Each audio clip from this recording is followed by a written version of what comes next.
Assalamu alaikum wa rahmatullahi wa barakatuh. Alloh taala bizning kunlarimizni, turmushlarimizni barakatli qilsa edi, bergan umrimizni o'zina bo'ysunib, uning qo'shganlarini o'tab, tayganlardan tiyilib yashirgan nasib eylesin. Biz o'zimizning topshiriqlarimizni davom etamiz. Alloh Rabbimiz to'g'rida so'zlarimizni, Alloh Rabbimizning ismlari to'g'rida so'zlovni davom etamiz. Oldagi topshiriqlarda biz Allohning 4 ismiga to'xtaldik. Alloh, Ar-Robb, Ar-Rahman, Ar-Rahim. 4 Alloh Rabbimizning ismine to'xtaldik. Bugun tog'i bir ismine to'xtalasiz kela, ul da bo'lsa Al-Malik. Ne için ul ismga to'xtaldik? Oldagi vaqtda degan aytdik, biz Fatiha surasida kelgan ismlarni zikr etamiz deb. Chunki onda shusha olda aytilgan 4 ism zikr etildi. Alhamdulillahi unda Alloh ismi, Robbil alamin Robb ismi, Ar-Rahman Ar-Rahim. Shusha 2 Ar-Rahman ham Rahim ismlari isga olindi. Ondan so'ng kelgan oyatda isga olina Maliki Yawmiddin. Alloh Rabbimiz o'zin Al-Malik deb atadi. Ham boshqa o'rinlarda dag'in shusha ism bilan Alloh taolo atay. Al-Malik so'zi ul 3 turli ravishda Qur'onda keladi. Al-Malik, Al-Malik, Al-Malik 3 turli ravishda keladi. Hamolar borsi dag'in bir zo'r ma'noni anglata. Ul da bo'lsa birsi podsha, ikkinchisi xo'ja degan ma'no beradi. Al-Malik ham Al-Malik shusha Fatiha surasida degin 2 turli o'qilishi, hamul bizning Qur'on Karimda degin shunday ravishda yozilgan. Malik deb de o'qib bo'la, Al-Malik deb degin o'qib bo'la. Hatto Shafi'i mazhabida shunday so'z bor. Birinchi rak'atda Maliki Yawmiddin alif bilan o'qisin, ikkinchi rak'atda Maliki Yawmiddin alifsiz o'qisin. Ya'ni birinchi ma'nosi qiyomat kunining xo'jasi, ikkinchi ma'nosi qiyomat kunining podshasi. İkisi degin Qur'on Karimda o'qilan. Fatiha surasida ul shulay keldi. Ya'ni onun ma'nosini to'xtalsak, qiyomat kunining podshasi yoki qiyomat kunining xo'jasi. Mana shusha ismlarga aytganda Fatiha surasida shusha 4 ism yoki 5 ism deb aytsak bo'ladi. Shularning 3'si Nas surasida degin keldi. In oxirgi sura Qul a'udhu bi robbin nas, malikin nas, ilahin nas. Ayt, ey Allohning elchisi ayt, men kishilarning Robbisina sig'inaman, kishilarning podshasina, xo'jasina sig'inaman, ham kishilarga g'ibrat qiladigan zot bo'lgan Allohga sig'inaman deb aytirga qo'shdi. Ham shusha Alloh 4 ismga Alloh taolo sig'inirga, ya'ni Allohga sig'inirga amr etdi payg'ambarimizga. Shusha Fatiha surasida degin shusha ismlar kela Alloh, Ar-Robb, Al-Malik.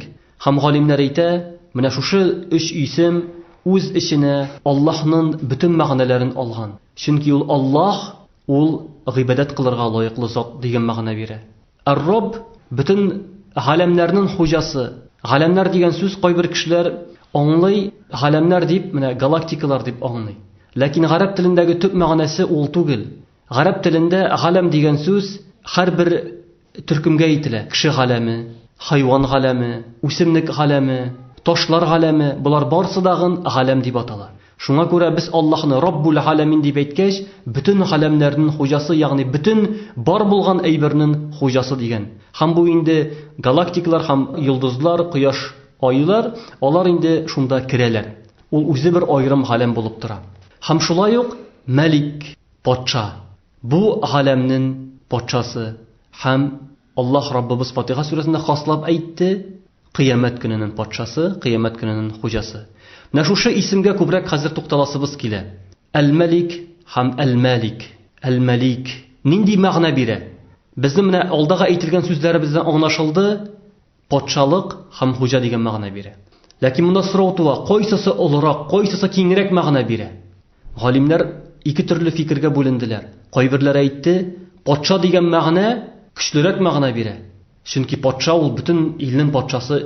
Qo'ybirlar aytdi, yo'q, xo'ja degan narsa ko'proq ma'no beradi. Chunki masalan sen bir ayberning xo'jasi, senga podsha amr eta olmaysan, sening ul masalan mulkin bilan bir narsa ishlarga. Ul seniki, sen uni tilaysan, sotasan, tilaysan, bo'lak etasan. Ul mulk masalan bir ayber, bir mashina masalan, ul seniki. Buning ma'nosi kuchliroq deb aytdilar. Lekin kengroq qaraganda Malik bilan Al-Malik ular bir ma'no ul da bo'lsa, Al-Malik ul butun alamning, ya'ni Allohga zotina ism bo'lib turadi. Мәсәлән, без Ар-Рахман Аллаһның затының исемен аңлата торган дип әйттек. Ә инде Әл-Малик, аларның ул хуҗасы, ул Ар-Рахим шикелле, аның рәхмәте ия булган. Ягъни нәкъ шулай ук бу әйберләр Аллаһның мөлке астына кергән, һәм ул алар белән идара итә, ул аларның хуҗасы икән мәгънә бирә. Шуңа күрә икесе дәген Аллаһка камил исем һәм камил сыйфат булып тора. Аллаһ субханаһу ва тааля без әгәр дәген аңлыйбыз икән, ул бу галәмнең хуҗасы. Бу нәрсәне аңлата. Бу галәмдә һәрбер әйбер Аллаһ Тәгаләнеке. Кичкенә генә яки зурмы ул, барсы дагын Аллаһныкы. Һәм барсы дагын Аллаһның гыйлеме белән генә бу дөньяга төшә. Ва я'ламу ма фил барри вал бахр ва ма тасқуту мин варaqatin илля я'ламуха. Аллаһ Тәгалә диңгездә булган, күктә булган, җирдә булган әйберләрне белүчедер. Һәрбер яфрак төшсә дәген Аллаһның гыйлеме белән төшәдер. Менә хәзер кар ява, яңгыр яуса, һәрбер бөртеге Аллаһның гыйлеме белән төшә, кайда төшәсе икәнен дәген ул беләдер. Һәм бу Аллаһныкы. Без бит беләбез, мәсәлән, бик мәшһүр бер хадистә, кеше күктә тавыш ишетә. Анда нәрсә ишетә? Болытка хәбәр килә, яңгырны бер кешенең бакчасына яудыр. Шуннан соң бу болыт артыннан бара. Болыт бара, һәм бер бакча тирәсенә җиткәч ява. Һәм шуннан соң китә. Теге кеше шушы болыт артыннан бара, һәм шушы җирдә бер кешене күрә, ул анда җир эшкәртеп ята, үзенең бакчасында эшләп ята. Шуннан соң килә дә синең исемең шулаймы дип сорый. Әйе ди, каян беләсең ди? Мин синең исемеңне ишеттем дип әйтә. Мин күктә ишеттем, әйтелде болытка синең бакчаңа яңгыр яудыр дип ди. Син нәрсә эшлисең? Нинди хикмәт эшлисең? Сиңа Аллаһ Тәгалә шулай итеп яңгыр яудыра дигәч, ул кеше әйтә: "Мин үземнең табышымны эшкә бүләм ди. Берсен фақирләргә бирәм бер өлешен. Бер өлешен гаиләмә тотам, ә бер өлешен кире җиргә кулланам" дип әйтә. Менә Аллаһның рәхмәте, ягъни без аңлыйбыз, хәтта яңгыр яудаган Аллаһның мөлке. Аллаһ Тәгалә яудыра теләгән җиренә. Ягъни һәрбер әйбер безнең Аллаһ субханаһу ва тааляның мөлкендә. Без үзебез уйлыйбыз, менә бу акча кергәч, акча минеке яки байлык минеке. Әйе, ул синеке, ләкин ул сиңа вакытлыча кулланылган. Гарәптән сорагач, бу дияләр кемнеке дигәч, Аллаһныкы. Аллаһ аны миңа кулланырга бирде дип әйтә. Шуңа кайбер йортларга язып куялар. Бу Аллаһ йорты, анда шул кеше яши. Ягъни бу минем мөлк түгел. Ягъни күпме генә мин аны тырышсам да бару мин аны алып китә алмыйм. Аны мин калдырам. Аллаһ аны миңа бирде бу дөньяда яшәргә. Чөнки кеше үзенең асылына кайтсын. Кем иде ул? Менә без хәзер тәкәбберләнеп йөрергә яратабыз, ләкин Аллаһ Раббыбыз безгә исебезгә төшерә. Кутилал инсану ма акфара. Мин аййин шайин хулиqa. Хулиqa мин маин, мин нутфатин фaqaddara. Аллаһ Тәгалә кеше күфрлек кылды дип әйтә. Кеше тәкәбберләнә ди. Карасын үзенең нәрсәдән ул бар булды. Бер тамчы судан, ике тамчы судан бар булды бит дип әйтә. Кеше үзенең нәселенә, асылына карасын дип әйтә. Шулай булгач, без үзебез, Адәм баласы, бу дөньяга шундый рәвештә килдек, һәм үзебезне без, мин бу дөньяның хуҗасы, мин бу дөньяда әллә кем булдым дип йөри алмыйбыз. Чөнки без бу дөньяга килдек, һәм без уйлап карыйк кайта торган урыныбызны. Кайта торган урыныбыз ул да булса, барыбыз дагын зиратка барабыз. Барыбыз дагын җиргә күмеләбез. Шул туфрак таркалып, шушы тәнебез безнең кире туфракка әйләнә. Минха халакнакум ва фиха нугайдукум маррatan ухра дип әйтә Аллаһ Тәгалә. Без сезне җирдән бар иттек, һәм кире җиргә кайтарабыз диде. Шуңа тагы бер тукталасым килә. Арбур авылында, Балтач районында бер мулла ролен үтәгән була инде, ул дин әһле була, Мутыйгулла хәзрәт. Совет вакытында аны бик каты җәберлиләр, сөргенгә җибәрәләр, кире кайтаралар. Кайткач авылга рөхсәт бирмиләр кирегә. Утмурт авылында бер абзарда яши. Аннары авыл кырыенда землянка ясый.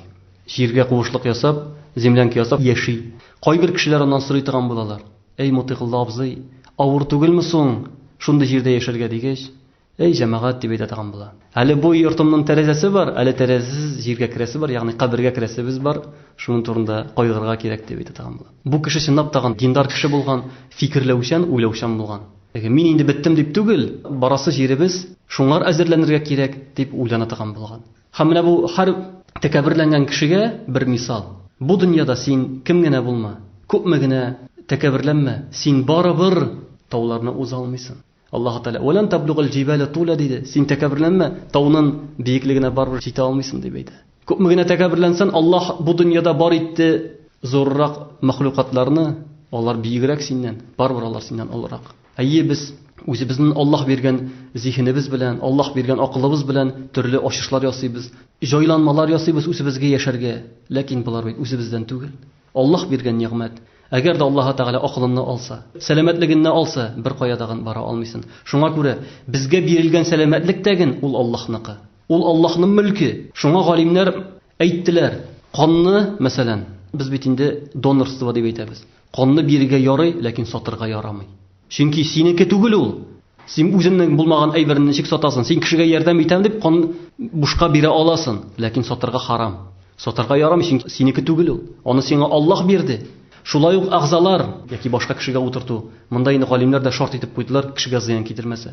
Әгәр дә кешегә зыян китермәү булса, яки инде үлгәндә мәсәлән, васыят иткән булса, рөхсәт итәм дип әйткән булса, шундый шартлар белән генә галимнәр рөхсәт итте. Абылай гомуми рәвештә кеше мин ничек телим, бу минеке, аны кемгә телим, шуңар бирәм дип әйтергә ярамый. Ягъни үзеңә зыян килмәсә, башкага ярдәм итәргә ярый, чөнки ислам дине ул башкаларны коткару, кешегә ярдәм итү, тәнне коткару ул диннең бер асылы булып тора. Тәнебез дип әйттек. Шулай ук хайваннар мисал өчен. Җанваннар тик торганда гади хайванны нине үтергә ярамый. Мәсәлән, ауга чыгу фақат ләззәт өчен генә, яки ниндидер мәсәлән, син балакай кошларны ашарга түгел, фақат атып йөрү бу харам. Ислам динендә тыелган кызык өчен генә хайванны ату. Чөнки ул җан иясе, аны кызык өчен генә атырга ярамый. Әгәр дә ашау кирәк булса, син дә әгәр дә аны кулланасың икән, мәсәлән, пушы ятып кайттында кулланасың икән, ул вакытта ярый. Әгәр дә ул ашар өчен булса, ашар өчен булмаса, тиресе белән куллану өчен булса, мисал өчен кешегә файда китерә торган әйбер булса ярый, ә булай ул ярамый. Шулай ук Пәйгамбәрбез мәсәлән, вак ташны бармакка куеп шайтып атырга тыйды, чөнки ул берәр кешенең күзен чыгарга мөмкин, яки башка хайваннарга зыян китергә мөмкин дип әйтте. Ягъни нәрсәне аңлата? Тик торганда берәр инде куртмуыл кешегә зыян китерми икән, аңа тиергә кирәк түгел. Ул мәхлук, ул Аллаһны зикр итә, ул Аллаһны тәсбих тарта, Аллаһны зикр итә торган ул җан иясе, шуңа күрә без аңар кагылырга тиеш түгел. Һәм бу безнең мөлкебез дә түгел. Аллаһ безгә биргән әйберләрне кулланабыз. Рөхсәт иткән безгә мәсәлән, халал итләр мисал өчен, ризык өчен дип әйтсәк, итләрне куллана алабыз. Әгәр дә мәсәлән, шул хайванны үстерден, суйдын, саттын, яки итен үзеңә кулландың. Булар Аллаһ безгә рөхсәт иткән әйберләр, һәм рөхсәт иткән рәвештә кулланабыз. Чөнки менә шуның өчен без соралачакбыз. Аллаһ бездән сораса, нәрсә өчен? Әй Раббым, ашар өчен. Шулай бит инде мәсәлән, шушы чебиләрне үстерден, тавыкларны үстерден, йомыркасын ашадың, итен ашадың, һәм бу ашар өчен, исраф өчен түгел. Аллаһ Раббыбыз безгә әйтте: "Кулу вашрабу ва ла тусрифу." Ашагыз, эчегез, исраф кылмагыз диде. Белергә тиешлебез, бу безнең мөлкебез түгел. Аллаһ безне бар итте бу дөньяга, безгә бирде шушы кулланыр өчен әйберләрне, һәм кулланыгыз, ашагыз, эчегез, исраф кылмагыз диде. Ягъни тахарат алганда, елга янында булсаң дагы тахараткә сунга исраф итмә дигән риваятлар бар. Нинди генә рәвештә булсын, исраф кылма. Чөнки булар барысы өчен без җавап бирергә тиеш булабыз. Шуңа күрә менә бу малыбыз, Аллаһ биргән байлык. Һәм әгәр дәгән без малыбыздан закат чыгармыйбыз икән, без мискиннәр өлешен ашаган булабыз. Аллаһ аны безгә бирде, 40тан бер өлеше мискиннәр өлеше диде. Байлыгын 85 грамм алтын мәсәлән микъдарына җитеп, 1 ел торганнан соң да син аның закатын чыгармасаң, син гынахлы буласың һәм мискиннәр өлешен ашаган буласың. Шуңа күрә мал безнеке, кулланырга Аллаһ аны безгә бирде, ул асылда Аллаһныкы. Кайбер кеше закат чыгарга вакыт җитсә, малына карый. Мәсәлән 1 миллион акча. Күпме чыгарга тиеш аннан 40тан бер өлеше? 25 мең. Карый шул 25 мең нинди зур акча. Калган аның 975 меңгә карамый, шушы чыгара торган акчасына карый. Ә безгә галимнәр әйтә: "Карагыз" дип әйтә, калган акчага. Аллаһ сиңа күпме байлык калдырды, күпме нигъмәт бирде. Шуңа күрә шунда карады, чыккан акчаңга түгел. Тагы бер әйбергә әйтәсем килә, ул да булса Аллаһ безгә байлык бирде, һәм шушы байлыкны кулланырга кушты. Һәм без аны дөрес итеп кулланырга тиешлебез. Байлыкны тик торганда саклап торып булмый. Аны эшләтәсен. Мәсәлән, ислам динендә байлыкны фақат банкка салып, тик тоту дигән нәрсә кирәк түгел, чөнки аны эшләтергә кирәк. Ләкин риба белән түгел, процент белән түгел, эшләтеп акча эшлисен. Хәзер алхамдулилlah ул яктан халал бизнес дигән нәрсә һәм аның буенча эшләү практикасы бар. Әз булса дагы бар, ләкин акча тик тормый. Акчаны кулланасың, төрле эшләргә кертәсең, бу җәмгыятькә файда китерә. Тик торудан караганда җәмгыятькә күбрәк файда кирәк. Шулай син эшкә кертәсең, күпме файда керә. Умар радиллаһу анһу дагы әйтте, ятимнәрнең акчасын эшләтегез диде, кулланыгыз, садака гына биреп, закатын биреп, акчалы бетмәсен өчен дип әйтте. Ягъни асылда акча эшләнергә тиеш, йөргә тиеш. Менә шушы бәрәкәттән ул да булса акчадан закат чыгару, садака бирү. Аллаһ Раббыбыз кутси хадистә әйтә: "Я ибн Адам анфиқ унфиқ алейк." Әй адам баласы, биремен диде. Һәм менә бу зур кагыйдә. Бу иктисадта булган кагыйдә. Биремен. Шуңа күрә җир шарындагы иң бай кешене карасагыз, алар иң күп хәйри эше белән шөгыльләнгән кешеләр. Бай кешеләрнең тормышларын өйрәнәләр. Алар киңәш әйтә, 10дан 1-ен табышынны бир, яки 15, яки 25% бир дип тәген әйтәләр. Һәм шуңа күрә иң бай кешене карасак, менә факт әйбер, иң күп ярдәм иткән кеше. Хәйри эше белән кеше күбрәк шөгыльләнсә, аңар байлык Аллаһ артыграк бирә. Хәзрәт, сез ислам банк системасында күпмедер беләсездер, эшләү рәвешен, әйме? Подоходный налог дигән әйбер бар бит әле, әйме? Кешедән дәүләт алып кала. Ул дәүләт әйтә, мин ди социаль проблемаларны хәл итү өчен кулланам бу акчаны, 13% ул, әйме? Сез әйткән 40тан 1 өлеше генә түгел, 13%. Бу бит инде байтак, зур әйбер. Хөкүмәт әйтә, менә сабыйларга тотам, ятимнәр йортлары, мәктәпләр, менә моны закат иттереп уйларга мөмкинме кеше? Сез әйтәсез бит, биргәндә кеше инде соранлана башлый. Үзенә кем бирә бит? 25 мең акча турында сөйләштегез, сез миллионнан 40тан 1 өлеше 25 мең. 975 мең турында уйламый, ул аның кесәсендә калган акчасы турында уйлый. Монсы чыга бит аның. Шуннан фикер йөртеп караганда, менә бу закат системасына якын әйбер түгелме подоходный налог? Хөкүмәт алып кала, әйе, ләкин ул закаттан түгел. Чөнки закатның аерым шарты бар, һәм аерым рәвештә чыгару бар. Шуңа күрә кайбер кеше минем инде закатым да чыгып китте дип түгел, без аны төрле әйбердә кулланырга мөмкин, белмибез. Шуңа күрә инде закат ул асылда аерым шарты белән чыгарылырга, һәм аерым 8 төркем кешене Аллаһ Таала атады, һәм шул төркемнәргә бүленергә тиешле. Закат чыгаручы байлар налогтан тыш башка закатны аерым чыгарырга тиешләр инде. Ләкин алар закатны чыгарганда байлыгыннан сигрә налог алынган акчаны инде санамый. Кимегән булып санала мәсәлән. Шулай итеп налогтан тыш акчаны чыгара. Менә без сөйләдек, бу дөньядагы Аллаһ Раббыбыз мөлк Аллаһныкы. Һәм без кая гына китсәк тә Аллаһтан качып булмый. Аллаһныкы. Галим янына бер кеше килә дигән әйтә, ниндидер бер гынаһ кыласым килә ди. Миңа рөхсәт ит әле ди. Ярар дип әйтә, ләкин син ди Раббыңның җирендә кылмаганы дип әйтә. Мен кая барыйм ди. Аның һавасын суламады. Нәрсә сулыйм мин? Аның ризыгын ашамады. Һәм ул сине күрмәсен ди. Мин бит аны булдыра алмыйм, алайса кылма дип әйтә. Әгәр дә шуларны үти алсаң, кыл ди. Әгәр дә кыла алмыйсың икән, кылма дип әйтә.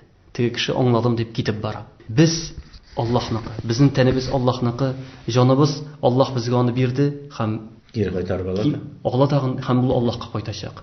Менә шушыны кеше аңларга тиешле. Мин бу дөньяга мәңге килдем дип түгел. Менә без хәзерге вакытта күрәбез, юл һәлакәтендә күпме яшь кешеләр вафат була. Кисәк вафат була. Бу кыямәт көненең бер билгесе. Пәйгамбәрбез әйтеп калдырды, кыямәт көнендә әл-маутул фаҗъа, ягъни кисәк үлемнәр күбәер диде. Һәм бу кыямәтнең бер билгесе. Кеше саубуллашып әйбәт кенә чыгып китә, инде юл һәлакәтенә чыгарга мөмкин. Шунда вафат булырга мөмкин. Һәм бу ешайды мондый хәлләр. Шуңа күрә без аңларга тиешлебез, нәрсә өчен без бу дөньяга килдек.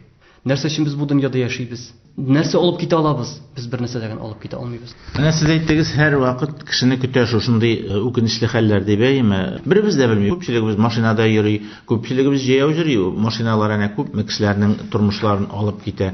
Менә бу кисәк үлемнән куркырга кирәкме? Һәм кисәк үлем буласын белеп, син үзеңнең тормышыңны ничек иттереп оештырырга тиешле булса да бит инде шушы мөлк исеменә карый, Аллаһ Тәгаләнең шушы кодрәтенә, көченә карый.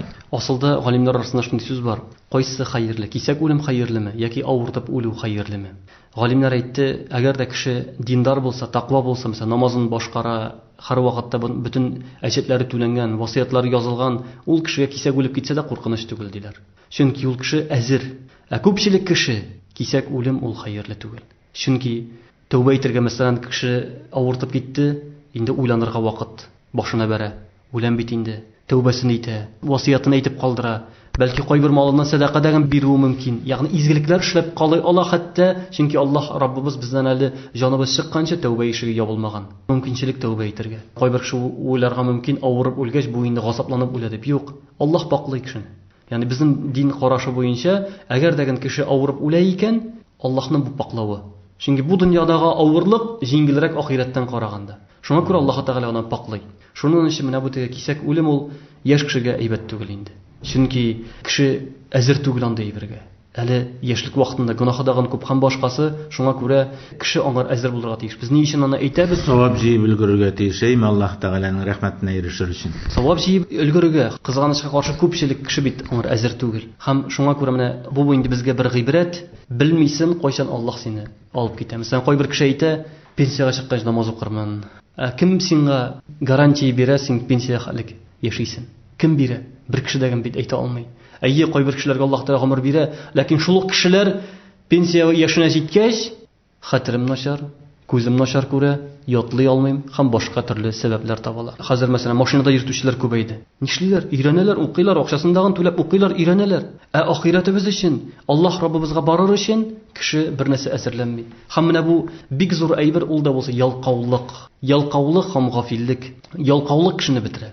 Пәйгамбәрбез сыгына торган була: "Аллаһумма инни аъузу минал аҗзи вал касл". Эй Раббым, мин сиңа сыгынамын гаҗизлектән һәм ялкаулыктан. Гаҗизлек нәрсә ул? Гаҗизлек эшләргә теләк булу дагын эшли алмау. Ялкаулык көчен җитә, эшләмисең. Мөмкинлеген бар, эшләмисең. Менә хәзерге вакытта уйлап карыйк без. Хатын-кызның мәсәлән, инде кирю машиналары, юллары, йөрүләр җайлашты, әлхәмдүлилләһ, Аллаһның рәхмәте белән. Инде кеше нишли, кайта, телевизорын җибәрә, утыра. Әгәр дә уйлап караса бит вакыт бар. Шулык намаз өйрәнергә дигән, шулык гыйлем өйрәнергә дигән бит вакытыбыз бар, ләкин без аны гафиллектә үткәрәбез. Кеше аңласа иде, менә безнең көн саен гомеребез кыскарып бара. Көн саен менә без туганнан алып, инде безнең гомеребез язылган. 60 70 ел язылган. Көн саен без аны киметеп барабыз. Көн саен без Аллаһка бер адым атлыйбыз, ләкин нәрсә алып барабыз үзебез белән? Үзебез нәрсә алып барабыз? Аллаһ безгә кушты алып килергә изге гамәлләр. Әзерләнегез дип әйтте изге гамәлләргә. Без әзерләнәбезме? Намазыбызны укыйбызмы? Уразабызны тотабызмы? Изге гамәлләр кылабызмы? Әтиянигә изгелек кылабызмы? Һәм башка изгелекләр эшлибезме? Шуңа күрә Аллаһ Раббыбыз Фатиха сүрәсендә дә әйтә: "Малики яумиддин" диде. Кыямәт көненең патшасы, кыямәт көненең хуҗасы. Бу дөньяның хуҗасы булган шикелле, без әле бу дөньяда Аллаһ хуҗа булса дагын ул безгә ирек бирде. Ул безне беребезне көчләми. Һәр кеше үз иреге белән изгелектә эшли, үз иреге белән гөнаһтагын эшли. Ләкин Аллаһ безгә кисәтте. Әгәр дәген гөнаһ эшләсәгез, җәһәннәм бар, һәм изгелек эшләсәгез, җәннәт бар дип әйтте. Безгә Аллаһ Раббыбыз аны аңлатты, пәйгамбәрләр аша, Коръән аша үзенең аңлатуларын бирде. Һәм безнең үзебездән тора. Инде ахирәттә менә без нәрсә эшли аламыз? Ахирәттә инде бөтенесе Аллаһныкы. Без инде үзебездән бер нәрсә эшли алмыйбыз. Пәйгамбәрбез шәфәгать кылмыйчы хөкемдәген итә башламый Аллаһ Тәгалә. Кеше бер нәрсә эшли алмый.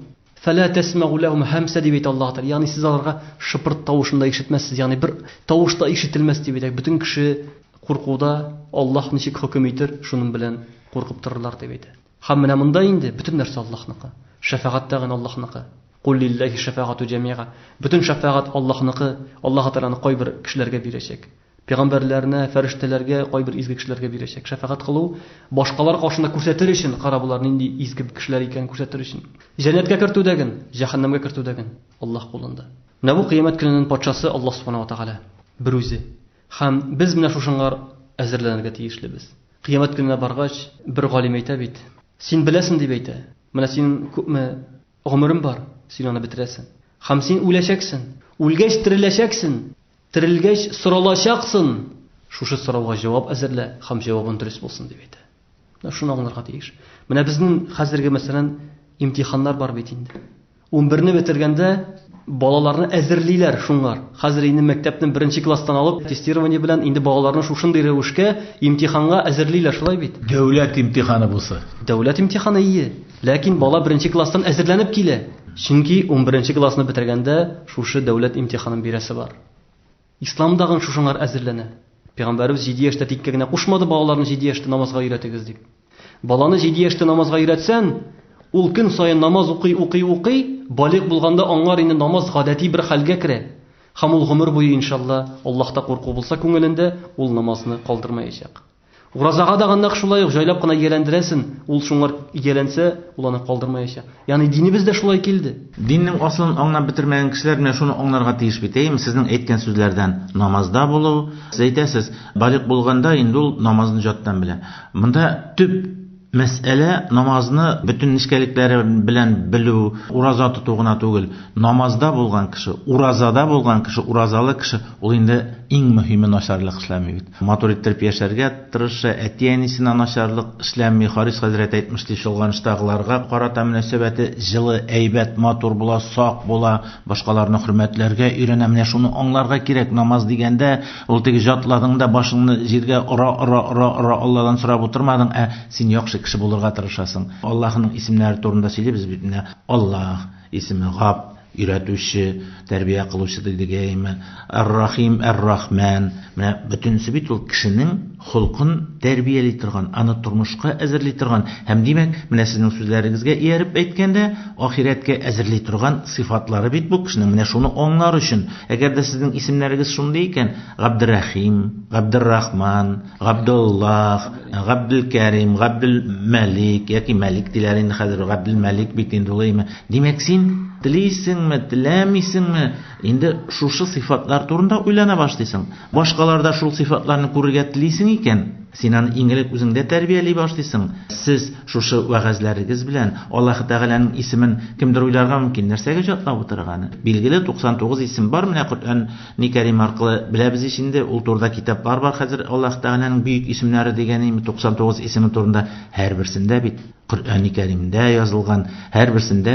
хәдисләрдә әйтелгән, хәдисләр дә бит Аллаһ Тәгаләнең вахие бит инде. Аларда әйтелгән мәгънәләр ята бит. Һәм менә шушы мәгънәләр аркылы да Аллаһ Тәгалә үз исемнәрегезгә лаеклы була белегез. Балаларыгызга матур исемнәр кушыгыз дисез, бу турыда сөйләрсез әле. Иң беренче намаз укучы кеше ул Аллаһның хакын үти.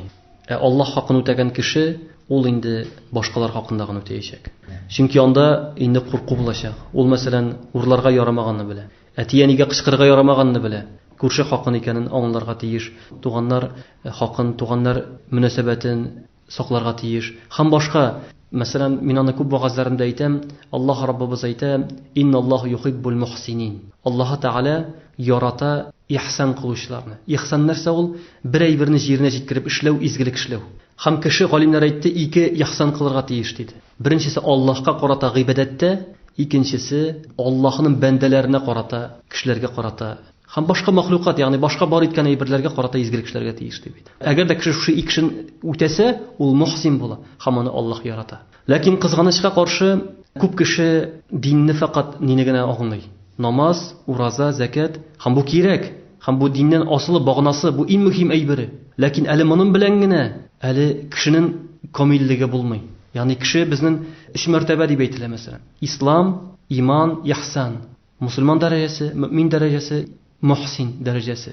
Нашушылар барсы дагын кеше үзен тәрбияләргә тиешле. Нашушы без тәрбия дигән әйбердә әйткәндә, бу намаз тәрбиянең бер өлеше генә. Намазга өйрәтү һәм әти-әнинең башка бурычы күркәм холык, гыйлем бирү, әхлак, әдәп бирү. Бу дагын иң беренче асылы булып тора. Без мәсәлән татар галимнәренең китапларына карасак, Галимҗан Барудинның мәсәлән Саватхан дигән китабы. Татар әлифбасы, ләкин шунда тулган гыйбрәтле хикәяләр, хәлләр балалар өчен. Балалар аңлата торган телдә язган, аларга сабак булсын өчен, гыйбрәт булсын өчен. Менә шушы Аллаһның исемнәре турында сөйләгәндә, без иң беренче аңлыйбыз менә бу Аллаһның исемнәрен. Шушы исемнән нинди мәгънә алабыз без? Менә мәсәлән бу Мәликне тотсак, Әл-Мәлик патша. Аңларга тиешле без, синне мәсәлән патша итеп, җитәкче итеп билгеләгәннәр икән. Бел, синең өстендән патша бар. Ул да булса Аллаһ.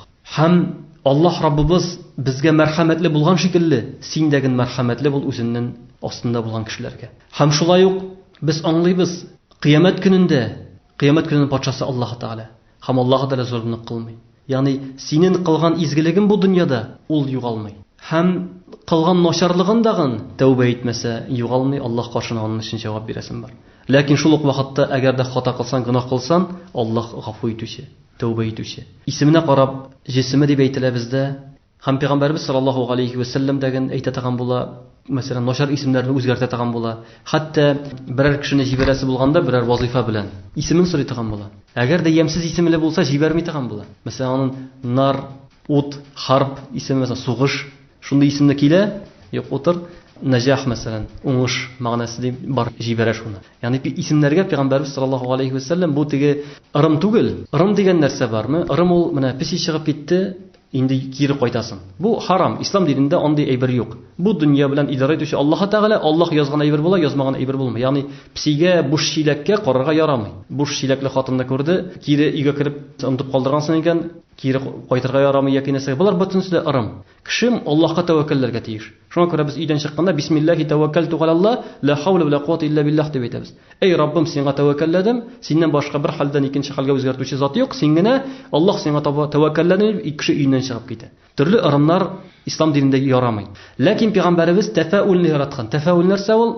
Яхшыга юрау. Менә мәсәлән, ул кирип килде, аңар син бүген уңышка ирешәчәксең. Мәсәлән, кемдер бу кайдыр зур эшкә бара, син бүген уңышка ирешәчәксең. Бу матур сүз ишетте. Иншалла эшем хәерле булыр дип үзен яхшыга юрый. Ягъни кирегә борылу түгел, исемнәрдә дәген шушы матур мәгънәне табырга тырышты Пәйгамбәрбез саллаллаһу алейһи ва саллям. Балаларыбызга исемнәр биргәндә матур мәгънәле бирергә тиеш. Иң матур мәгънәле исемнәр Аллаһ исеме булган исемнәр. Шуңа күрә Пәйгамбәрбез әйтте, Аллаһның иң яраткан исеме Абдулла белән Абдуррахман диде. Абдулла, Абдуррахман, шул ук башка Аллаһның исеме, мәсәлән, без өйрәнгән бүген. Абдулмалик, Абдуррахим, Абдуррахман, Абдуррабб, мәсәлән, булар барсы да Аллаһ исемнәре белән килгән исемнәр, һәм булар барсы да матур мәгънәле исем. Кеше инде ул гына түгел, үзен хөрмәт итә. Аннары шул ук Аллаһ исеме белән язылган үзенең исеме дә хөрмәт итә, чөнки монда Абдулла исемле, мәсәлән. Аллаһ исеме язылган, аны теләсә кая ташларга ярамый, мәсхәрә итәргә ярамый. Ул иншалла үзен дә хөрмәт итә, үзенең исеме язылган битләрне дә ул хөрмәт итәргә тиеш була. Иншалла һич шиксез ул кешегә тәэсир итә. Чөнки кеше шушы матур исемнәр мәгънәсенә төшенсә һәм нинди шәхесләр шушы исем белән аталганга караса, ул үзе дәген шундый шәхес булырга омтылачак, тырышачак инде. Менә сез әйттегез, гөнаһ кылынган икән, тәүбәгә килергә, ашыгырга кирәк дидегез. Әйме, кемдер уйлый да әйтә инде, тәүбәнең иң җиңел юлы нәрсә икән, аның ничек килергә кирәк икән тәүбәгә дип уйлап куярга мөмкин. Тәүбәнең иң җиңел юлы, иң гади юлы нинди аны? Иң җиңел юлы үкенү. Үкенү күңелдә. Әгәр дәген кеше үкенә икән, һәм ният кыла икән бүтән аны кылмаска, һәм шул гөнаһтан туктый икән, бу тәүбә дип атала. Ягъни үкенү, бүтән аны кылмаска ниятләү, туктау. Әгәр дәген тагы бер ялгышса, яңадан тәүбә итәргә, яңадан кеше һәр даим тәүбә итәргә тиеш. Төрле кеше бар бит, төпченүчән, әнә Бакара сүрәсендәге сыер кыйссасы. Төпченүчән кеше бар. Уйларга да мөмкин. Бер зур түрә турында чыгардылар инде. Казан кайткач, тагын бузылып жүрүп, арак ичеп йөри башлагач, гөнаһларын тагын җыясын, тагын барып була бит инде дип әйтте ди. Шуның шикелле, аның әйткән сүзе түгелдер. Ул менә шундый усал телләр бар бит инде. Тәүбәгә килергә яратучылар күбәйергә мөмкин бит, менә мондый юл белән, мондый усул белән. Ярый икән, теге насаралардагы поптан барып сорадың да, менә гөнаһ кылганым, кичер әле мине. Үзләренең Аллаһ Тәгаләләре исеменнән кичерә дә куя. Шуңа күрә әйтүем, тәүбә ул ничә тапкыр булырга тиеш бер төрле тәүбә. Аның бит чиге булырга кирәк ише. Аллаһ Раббыбыз безне адәм баласын хаталанучан кылды. Һәм һәрбер адәм баласы хаталанучан. Тәүбә булырга тиеш чын ихластан. Чын ихластан. Әгәр дә кеше чынлап тагын үкенә икән, һәм чынлап та ният кыла бүтән эшләмәскә, ләкин әгәр дә мәсәлән аның күңелендә бар, әгәр дә мөмкинчелек булса тагын эшләячәкмен дип мәсәләнме, аракы мисал өчен аракы ичте, үкенде. Ләкин күңелендә бар, тагы берәү җиңелчерәк булса, тагы бер эчермен дип тора икән, бу тәүбә түгел. Шуңа күрә тәүбә чын булырга тиеш. Ягъни чын тәүбә, чын ихластан, чынлап үкенде, күз яшьләре белән Аллаһтан ялварып сорады, бу чын тәүбә. Ләкин кеше яши шулай бит, 1 ел үтә, 2 ел үтә, 3 ел үтә. Шуннан соң яңадан бу гөнаһка кайта икән, яңадан тәүбә итәргә тиеш. Бу бит белми. Мәсәлән, кеше әйтергә ярамый. Менә мин гөнаһ эшлим дәген, нитәм дип. Бу инде Аллаһ белән көлү, Аллаһ каршында көлү, чөнки Аллаһ сине җаныңны алса. Һәм шундый чираклар бар, кеше гөнаһ кылганда Аллаһ Тәгалә җаннарын алып китә. Моментында, гөнаһның шул вакытында бу инде мәсхәрә һәм кыямәт көндә шундый рәвештә ул басачак. Менә нинди хурлык, Алла сакласын. Чөнки Пәйгамбәрбезнең хадисләре килә, кешенең нинди хәлдә үлде, шул рәвештә ул кыямәт көндә торылачак дип әйтә. Әгәр дә син гөнаһ рәвешендә яки зина кылганда Алла сакласын, һәм шул рәвештә үлеп китеп, шул рәвештә син Аллаһ Тәгалә тергезсә, нишлисең? Шуңа күрә Аллаһ белән уйнарга ярамый, шаярырга ярамый. Һәм бу тәүбә дәген шаяра тагын әйбер түгел. Кеше чын ихластан тәүбә итәргә тиеш. Берәү булырга тиеш, ләкин Алла сакласын, кабатлана икән, Аллаһ аны кичерергә риза. Чөнки Пәйгамбәрбезнең хадисләре килде, адәм баласы чын ихластан тәүбә итә икән, мин аны кичерәм диде. Тагы бер тәүбә итсә, тагы бер кичерәм диде. Шуңа күрә өметебезне үзергә ярамый. Чөнки менә моңар ни өчен мин шулай дип әйтәм? Кайбер кеше, мәсәлән, намаз укый, яулык та бәйләп йөргән мөмкин кыз. Һәм моның кайбер яшерен гөнаһлары бар. Кеше белми, ләкин шайтан килә дәген әйтә. Эй, син мунафик инде. Син бит гөнаһ кыласың. Син бит шулай эшлисең, булай эшлисең. Нәрсәгә син намазны укыган буласың соң? И җайлап кына шулай иттереп намазны ташлата. Шайтан кешене намазын ташлата, һәм инде башка зур гөнаһка иттергән мөмкин. Яулыгын салдыра шул кызның. Менә бу инде шайтанны. Әгәр дә кеше гыйлемле булса, әйе мин гөнаһ кылам, ләкин мин Аллаһтан аны беләм, тәүбә итүне сорыйм, Аллаһ кичерсен мине дип кеше шайтан вәсвәсәсенә пәрдә куярга тиеш, шик куярга тиеш, ул аны башка начарлыкка өстермәс өчен. Чөнки булган изгелектән дәген битермәсен өчен шайтан хәйләкәр. Аллаһ Тәгалә Коръәндә әйтә: "Ва ла таттабигу хутуати шайтан" ди. Шайтанның адымнарына йөрмәгез ди. Шайтан бер кашан да сиңа кеше үтер дип тә килми, бер кашан да намазыңны ташла дип тә килми. Ул төрле хәйләкәрләр белән шулай итеп кешене алдый. Менә хәзер вакыйга булды бит, 20 баланы атып чыкты Америкада. Шайтан коткысы бу. Тәрбиесезлек җиңел шайтанга бирелеп, шушындый зур җинаят эшләү. Тиккә генә түгел, ул аны инде бәлки җайлап кына салып торган вәсвәсәсен, җайлап кына әзерләгән, вакытында туктамаган, чөнки гыйлем юк, чөнки туктау юк, Аллаһтан курку дигән нәрсә юк, һәм шуңа иттергән ул аны. Шуның өчен кеше чын ихластан тәүбә итәргә тиеш. Мәсәлән, мисал өчен намаз укымады кеше. Намаз укымау гөнаһ, ләкин тәүбә итсен, намазын укый башлый, намазга баса, бүтән аны калдырмый, һәм чын ихластан үкенә, укымаган өчен үкенә. Менә бу тәүбә. Шушылай итеп кеше тәүбә итәргә тиеш, һәм тагы бер кабатлыйм. Тәүбә ишеге ачык. Аллаһ тәүбә иткәнне ярата, һәм һәр вакытны без тәүбә итәргә тиешлебез. Ураза вакытында бит, әгәр дә инде онытылып китеп, намазларыбызда без дуа кылганда, белеп кылган, белми кылган дип сорыйбыз бит Аллаһ Тәгаләдән, әйеме, гөнаһларыбызны кечер дип. Белми кылган дигәндә онытылып китеп, хәтта ураза вакытында кеше ураза чагында онытылып китеп берәр нәрсә капса да, Аллаһ Тәгалә синең уразаңны үзәм дими бит, әйеме? Тәүбәгә килдең, уразаң сакланды, бөтен булды. Аллаһ Тәгалә безнең хата белән һәм онытылып эшләнгән хаталарны күтәрде. Аның өчен кешегә гөнаһ юк. Шуңа күрә бу нидә гөнаһ юк, һәм хәтта уразасы дагы бозылмый бу чиракта. Хата белән онытылып эшләсә индеме? Ләкин ма тааммадат кулубукум дип әйтә Аллаһ Тәгалә. Эшләгән эшләрегезне специаль рәвештә менә максат итеп куеп эшләгән гөнаһларыгыз өчен дип әйтә. Әшәкелек белән эшләгән гөнаһлар, менә шуны Аллаһ кичерми. Тәүбә итмичә кичерми дип әйтә. Белә кылып, күңелдән белә торып шушы эшләгән әшәкелекләрне Аллаһ Тәгалә кайбер кеше мәсәлән белмичә эшләргә мөмкин, аны Аллаһ Тәгалә гафу итә. Күңелебездә булган вәсвәсәне дәген Аллаһ Тәгалә кичерә. Ягъни әле ул вәсвәсә рәвешендә генә булса, Пәйгамбәрбез әйтте, кеше күңелендә булган әйберләрне Аллаһ язмый диде. Хәтта мәгәр сөйләгәнче яки кылганчы диде. Шул әшәкелегенне, әшәке сүзен әйтсәң, инде сиңа гөнаһ була. Әшәкелегенне эшләсәң, гөнаһын эшләсәң, инде сиңа гөнаһ итеп языла. Әле уйда, фикердә генә Аллаһ Тәгалә аны кичерә һәм язмый. Әмма ләкин уйларга да ямсыз итеп ярамый. Аллаһ Тәгаләнең әйткән сүзе бар бит, әйеме? Хәтта начар уйлар инде гөнаһ итеп языла. Айрата начар уйлар. Анысы да бар бит, шундый хикмәт тә бар. Уйлар турында булган әйберләр менә булай. Әгәр дәген кеше гөнаһ кылырга уйласа, Аллаһ Тәгалә әйтә, мәсәлән, Мәккә җирендә. Мәккәдә гөнаһ кылырга теләсә, бу гөнаһ булып языла диде. Теләктә, уйда. Уйдагын гөнаһ булып языла. Ә башка җирдә уй һәм теләкләр гөнаһ булып язылмый. Ләкин кеше моны зурларга тиеш. Мәсәлән, Пәйгамбәрбез янына килделәр. Я Расулулла, безнең башларыбызга төрле уйлар керә дип әйтә. Без аны әйтергә куркабыз. Пәйгамбәрбез әйтте, "Хәза сарихул иман" диде. Бу иманның билгесе дип әйтте. Моны галимнәр ничек аңлаттылар? Ягъни син әгәр дә башыңа начар уй кирсә, син астагфирулла, нинди бу уй бу дип тизрәк аны олылыйсың икән, куркасың икән шул уйдан. Инде качарга тырышасың, бу синең иманның билгесе. Һәм бу гөнаһ булып язылмый. Ә инде шул уйлар әгәр дә инде эшкә әйләнә башласа, моңар мисал китереп була. Пәйгамбәрбез әйтте, "Ал-катил вал-мактул фин-нар." Ике кеше кылыч алып сугыша икән, берсе үлә һәм берсе исән кала. Үтерүче дәген җәһәннәмдә диде. Үлүче дәген Пәйгамбәрбездән сорадылар, "Я Расулулла, үтерүчене аңлыйбыз инде, гөнаһ эшләде, ә үлүче кеше корал күтәреп теге кешене үтергә җыенган, шуның өчен җәһәннәмдә" диде. Ягъни менә шушы инде теләп һәм инде гөнаһ кылырга эшләгәч, инде бу кешеләргә шул хыяр булгач бит инде, әйеме? Көчлелек аркасында, кешенең көндәшенең көчлелеге аркасында гына кылмый калды бит инде ул, әйеме? Кешене үтерми калды. Шуңа күрә бу инде гөнаһ. Мәсәлән, бер кеше гөнаһ кылырга теләде, мәсәлән, Алла сакласын, урларга. Ләкин күрде, монда кеше кирип килде дә урлый алмады. Инде моңар гөнаһ языла. Чөнки ул Аллаһтан курку белән түгел, кеше күргән өчен урламады. Инде бу кеше гөнаһлы була. Инде урларга теләгән мәсәлән. Чөнки Пәйгамбәрбез әйтте, гөнаһлар диде язылмый, әгәр дәген кеше хәтта савап булып языла, Аллаһтан куркып аны ташласа, мәсәлән, бер гөнаһ эшләргә теләде, һәм Аллаһның газабын куркып, кыямәт көнендә шуның өчен җавап бирәсе бар дип, астагфирулла дип туктады, һәм моңар савап языла диде. Чөнки Аллаһтан куркып. Уй фикер өчен генә язылмый. Ләкин инде әгәр дәген эшләргә теләп, һәм ниндидер тышкы хәл аркасында эшләми калса, инде бу эшләгән шикелле гөнаһлы булып санала. Шуңа күрә моннан да тәүбә итәргә тиеш була бу. Мин тагын бер сорау бирермен дигән идем. Ул да булса исемнәрне алыштыру практикасы бар.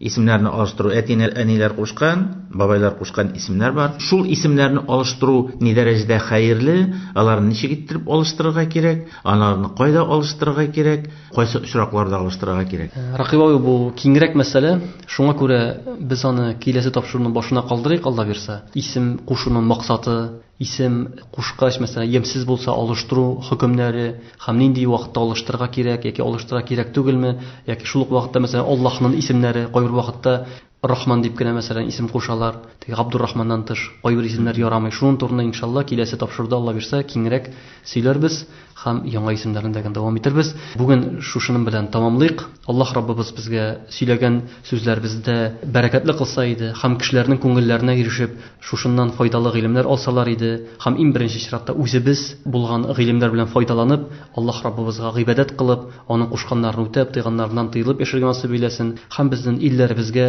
тынычлык, төрле фитнәләрдән, бәла-казалардан, ачлыклардан Аллаһ Раббыбыз барыбызны да сакласа иде.